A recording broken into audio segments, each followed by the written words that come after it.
A few days before Christmas, Will Aitonton leaves his job as a successful book editor in New York. He wants to spend more time with his wife, Libby, and their two daughters, Dee and Trish. He moves with them into a large, old house in a quiet town, planning to write a novel and build a peaceful life. The family is joyful. Will reconnects with Libby and enjoys his time with the children. They settle into their new home and begin decorating and renovating. While painting, Libby discovers markings on the wall measuring the heights of children. It seems the previous family had two daughters as well. One day, while Will is in the garden, he notices a neighbor named Jack watching him with a stern expression. Jack is there to pick up his daughter, Chloe, from his ex-wife's house. There's tension between the former couple. Legal proceedings are ongoing over custody, and the court currently favors. Later that night, while Will writes in his study, the children run to him frightened. They say someone is outside the window. Will investigates, but finds nothing. He assumes they imagined it. But the next morning, he sees footprints in the snow leading up to Libby's window. Someone had indeed been there.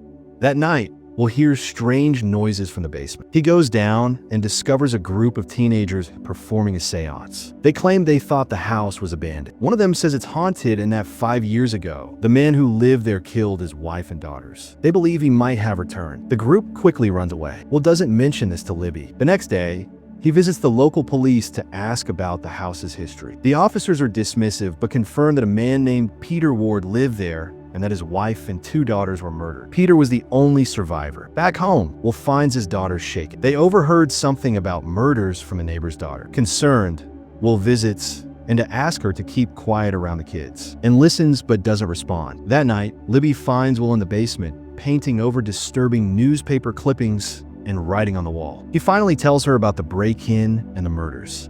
Libby becomes upset and wants to leave, but will suggest they bring in a priest instead. Libby hesitates, saying maybe she's overthinking things. Suddenly, she sees a man in a black suit standing behind the trees in the garden. Will chases after him, but he disappears into the darkness. The next day, the children go missing inside the house.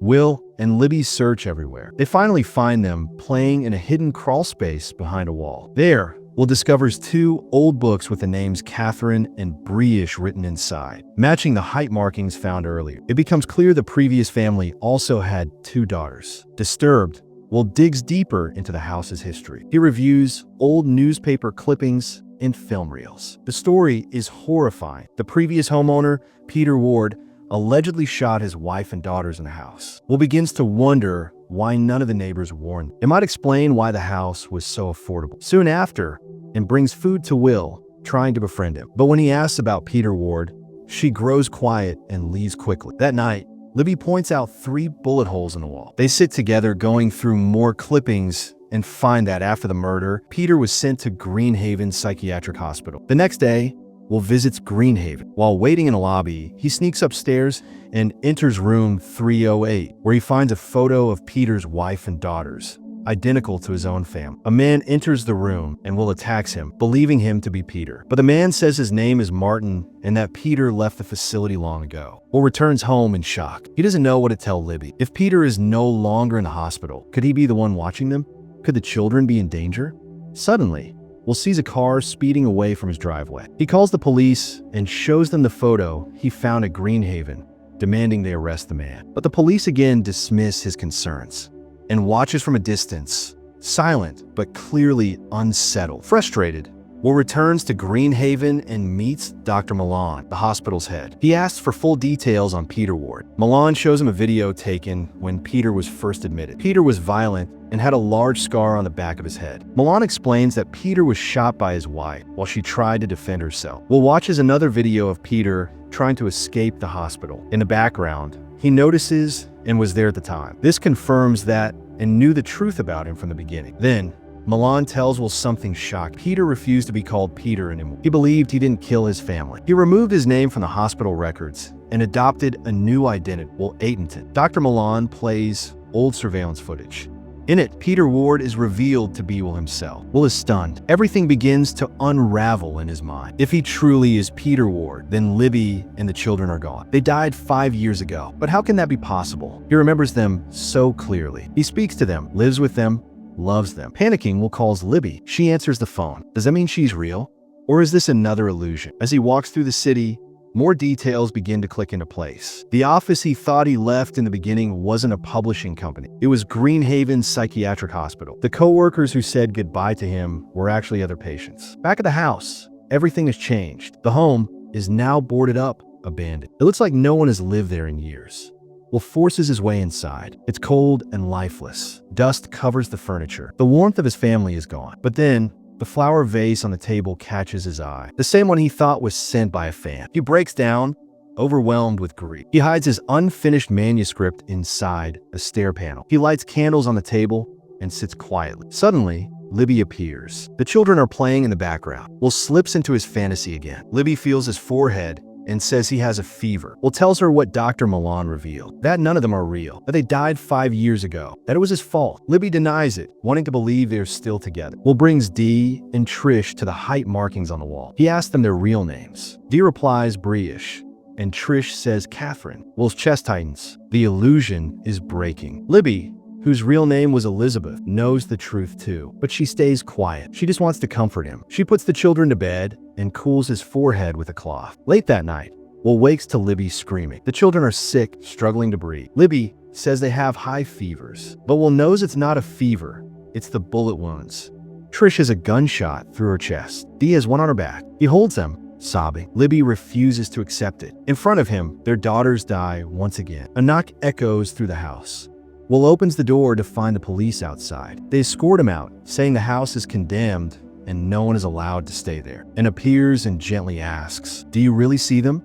Will points to the upstairs window and says, "Libby is still watching," and looks at the empty window and replies softly, "There's no one there. Your family now rests in their graves." Will spends the night sitting beneath a tree outside the house. Around midnight, he notices someone moving inside. He enters through the basement door and finds a man hiding in the shadows. The man confesses that he's been watching Will all this time. The next morning, Will visits him. For the first time, she invites him inside. Will asks her to tell him what really happened that night and says she didn't see it with her own eyes, but she knows the truth. Libby was her closest friend. She loved spending time with Libby's daughters. The day she first saw Will and heard him introduce himself as Will, she almost said Peter, but held back. She didn't want to remind him of the trauma. Will asks the question that haunts him. Did he kill them? And doesn't answer. She only says she doesn't believe he could have done it. Just then, Chloe enters the room and says, "I left the flower vase in the house. I miss my two friends very much. Tell me, do you really see them?" Will is silent, unable to respond, and tells him to take a shower and freshen up. She and Chloe are going into town for errands. Will tries to rest, but every time he closes his eyes, he sees the night of the murders play out again. Later that afternoon, the doorbell rings. Will opens it to find Jack standing. Jack is furious to see Will in the house.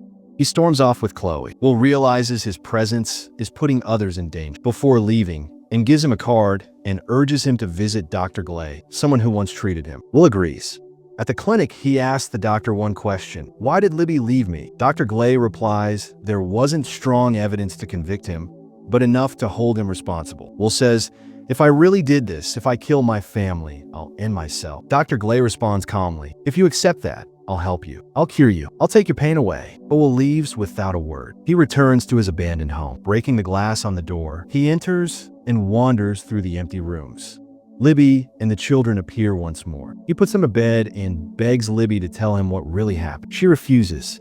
He asks why she shot him. He touches the back of his head and feels the scar from the bullet. Libby starts to cry. Suddenly, there's a loud knock at the door. Will opens it to find N and Jack standing. Jack demands the truth from Will and says Will must finally say goodbye to his family. Only then will their spirits be free. Libby stands silently beside Will, her presence soft and distant. Will asks him again, "How did Libby die?" and doesn't answer directly. But as Libby looks at Will, her memories bring them back to that tragic night. 5 years ago, the children heard footsteps late at night and rushed downstairs, thinking it was their father. But instead of Peter, it was a man named Boyce, a hired killer. He was supposed to kill Anne, but he had entered the wrong house. He raised his gun and shot the two girls. Libby came running. In the chaos, she tried to grab Boyce's dropped gun. She fired at him, but the bullet struck Peter in the head. Boyce then turned his gun on Libby and killed her. Peter survived the head wound, but lost his memory. Soon after, Jack arrived with Boyce. Jack overpowered and drugged Peter. They dragged him to the basement and staged the crime scene. Jack had hired Boyce to kill and because he suspected she was having an affair. But Boyce mistakenly entered Peter's home and murdered an innocent family. Back in the present, Jack holds in Peter at gunpoint in the basement. He plans to kill them and frame Peter once again. He spreads gasoline around the room, preparing to set the house on fire. Suddenly, Jack shoots Boyce, angry that Boyce failed his original task and had been blackmailing him for years. Jack ties up and knocks Peter unconscious. He lights a match, but in that moment, Libby appears. Jack is stunned. She causes objects in the basement to move, shaking the room. Jack is confused and frightened. Libby's presence gives Peter just enough time to regain consciousness. He breaks free and unties Anne. They fight back. Boyce, still alive, pours gasoline on the stairs and tackles Jack into the flames. Within moments, the basement is engulfed in fire. Peter and escape the house. But Peter stops. He looks back at the burning home. He believes Libby and the girls are still inside, waiting for him. Driven by love and loss, Peter rushes back into the burning house. Flames surround him, but he pushes forward. Near the staircase, he sees Libby. She's calm, waiting. The children appear beside her. It's the last time they will ever be together. Peter says, "I don't want to lose you." Libby looks at him with sadness. Trish and Dee run into his arms and say, "We don't want to lose you either." But everything has its time. Libby tells him that even though they're gone, love never disappears. She holds Peter close. Then, with one final smile, she and the children vanish into the fire, released from the pain that tied them to this world. Before escaping, Peter remembers the manuscript he hid beneath the stairs. He retrieves it and runs out of the house just before it collapses. Fire consumes the home, erasing the past for good. By the time firefighters and police arrive, it's too late. The house is gone, but Peter is alive. He walks away from the ruins, carrying his story with him. Time passes. One day, Peter stands outside a bookstore window. In the display, his novel is featured prominently. The author name reads Peter Ward. The book is titled Dream House. It becomes a national bestseller. The story he once imagined is now his truth, written for the world to see.